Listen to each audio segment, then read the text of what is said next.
Welcome है आपका हमारे YouTube चैनल स्कूल वाले में। तो आज इस वीडियो में हम डिस्कस करेंगे कि क्या क्लास 12 मैथ्स का पेपर का पैटर्न चेंज हुआ है, क्या लास्ट ईयर के कंपैरिजन में अब आईसी डिफिकल्ट पेपर सेट कर रहा है। तो इसका आंसर है यस। अगर इस साल की बात करें तो पेपर में कुछ क्वेश्चंस क्रिटिकल थिंकिंग और केस बेस्ड थे। लास्ट ईयर के कंपैरिजन में कुछ क्वेश्चंस कंसेप्चुअल आए थे। इसको हम समझेंगे 23 और 24 के पेपर के कंपैरिजन से, ताकि जो स्टूडेंट्स अब 12th में आए हैं और अब जो 25 में बोर्ड्स देंगे उनको समझ आए कि उनको किस तरीके के क्वेश्चंस प्रैक्टिस करने हैं। तो आप देख सकते हैं सबसे पहले मैट्रिक्स का क्वेश्चन जो कि 23 में आया था वो डायरेक्ट प्रॉपर्टी बेस्ड था, बट अगर 24 का क्वेश्चन देखिए वो असर्शन रीजन बेस्ड आया है, which is little bit time consuming. तो नेक्स्ट क्वेश्चन है डिटर्मिनेंट का, जिसमें 23 का जो क्वेश्चन है उसमें डायरेक्ट 3 इक्वेशन दिए हैं सॉल्व करने के लिए। बट 24 में जो क्वेश्चन आया है वो केस बेस्ड है, इसमें हमें इक्वेशंस पहले फॉर्म करनी पड़ती है देन सॉल्व करनी पड़ती है, which is again time consuming.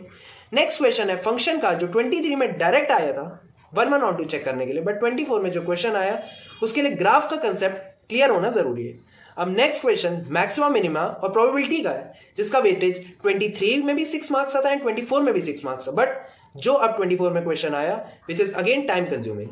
कि अब जो आईसी मैथ्स का पेपर सेट करेगा वो कंसेप्चुअल प्लस लेंथी होगा, जो जूनियर्स अब सिर्फ पीवाईक्यू सॉल्व करने से काम नहीं चलेगा। अब आपको थोड़ा एनसीईआरटी को कंसिडरेशन में लेना पड़ेगा, as well as you have to practise more case study and conceptual questions, जिसके लिए आपको हमारी टीम स्कूल वाले हेल्प करेगी। तो एग्जाम से रिलेटेड और किसी इंफॉर्मेशन के लिए do subscribe and do follow school वाले। Thank you.